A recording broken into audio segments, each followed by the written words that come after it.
I was in the Caribbean as well. Getting your Achilles fixed? Yeah, or just getting some sunshine in, getting some warm temps. 6 o'clock, everyone. Jason and Alicia here with you on another cold morning. Yeah, one thing you'll learn in Minnesota, whenever it's sunny and bright out, usually, John, that means it's cold. It's pretty cold because we don't have the blanket cloud cover.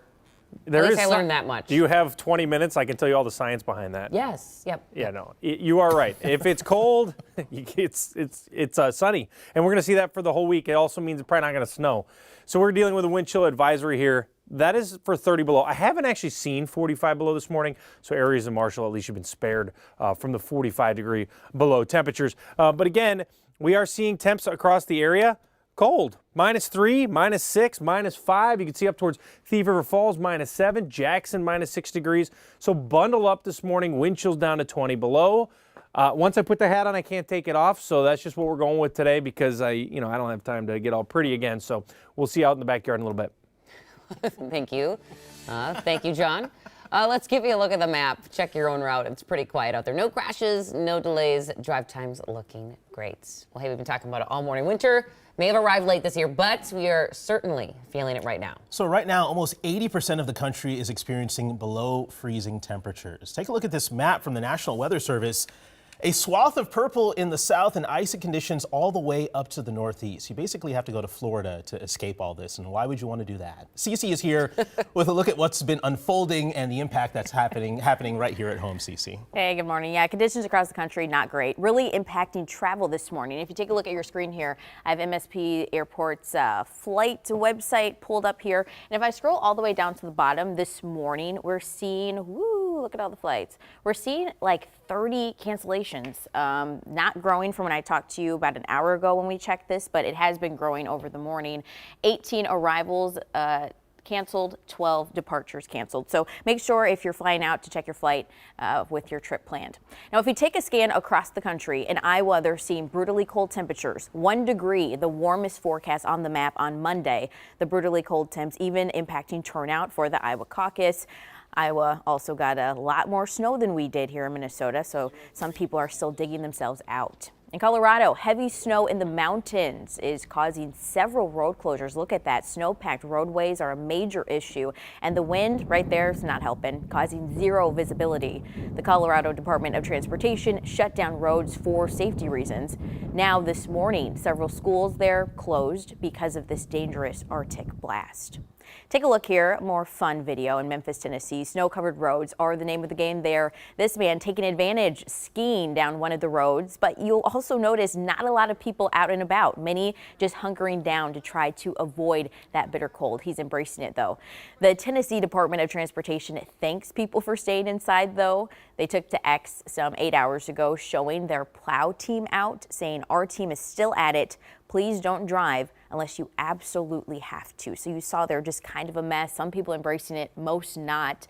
After experiencing major disruptions for quite some time this season, not experiencing that, people are kind of up in arms about that. But coming up in 30 minutes, we're going to head deep down south and check out how this Arctic blast is impacting them. Many states down there starting to shut down. Alicia. Something beautiful about that plow video. But they're all in sync. Yeah. It's a beautiful sight. All right, Cece, thank you. Hey, stay up to date on all of this cold weather. Be sure to download our KARE 11 weather app. You can access the radar, get custom forecasts anytime. You can find it wherever you get your apps or by scanning the QR code on the screen. But to politics now at 6:04, and the first test of the 2024 presidential season is here. This morning, former President Trump coming out on top in the Iowa caucus with a record-setting win. Also in the last 7 hours, we learned one of the candidates, Vivek Ramaswamy, has dropped out of the race. He suspended his campaign after a poor showing in Iowa. He told his supporters last night that he didn't see a pathway to the White House and announced he plans to fully endorse President Trump. Now, here's a look at the latest results from last night. You can see Trump with a commanding lead with 51% of the vote. Ramaswamy got just less than 8% of the votes. Second place went to Governor Ron DeSantis, and former UN Ambassador Nikki Haley came in third. John Croman is at North High School in Des Moines with a closer look at the caucus.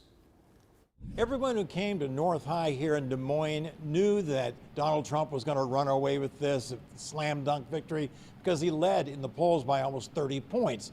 The question was, could they convince their fellow Republicans to maybe vote for something else? Because what's at stake here for the second and third place runners is momentum, the ability to claim that they have a ticket to New Hampshire coming out of Iowa. And the vote totals here were pretty small, 74 across 3 precincts. That's about half of what they would normally have here in these precincts that came together at North High in Des Moines. And that, big factor, of course, was the weather. Frigid cold weather. It was below zero throughout the night, and there were some people who had trouble just getting around on snow-packed roads. So that was probably a factor. Who benefited most from that is still a question. We'll have more coming up later on KARE 11 News. I'm John Croman. Now that the caucus is over, all eyes turn to New Hampshire. They're up next to cast votes in the first primaries of the election season on January 23rd. South Carolina Democrats will vote on February 3rd. Nevada follows on February 6th and 8th. Republicans cast their votes in South Carolina on the 24th. Minnesota primaries happen on Super Tuesday, March 5th, along with 13 other states. That's also the date we'll learn the results of the Iowa Democratic Caucus. And before former President Trump can return to the campaign trail in New Hampshire, he'll be in New York this morning for the start of the new E. Jean Carroll civil damages trial. The second trial involves Trump's public comments about Carroll that he made while he was president and after the jury's verdict in May. That verdict found him liable for sexually abusing and defaming Carroll. The jury did not find him liable for the rape allegations, though. After today's court appearance, Trump will travel to New Hampshire for a campaign event tonight. Today, Minnesotans are spending another day in remembrance of Dr. Martin Luther King Jr. with a few events, including one in Brooklyn Park committed to racial healing. That happens from 6 to 8 tonight at North Hennepin Community College. This all, of course, comes a day after a record crowd turned out at the Minneapolis Convention Center to celebrate the 34th annual MLK Jr. Holiday Breakfast.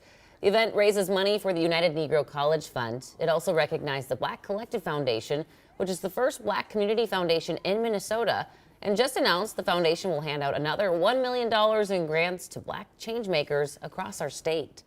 It's not always a 501c3 nonprofit that you can find on the website. And we make sure that we go above and beyond to find those individuals and to make sure that they know that we believe in them and we want to support them.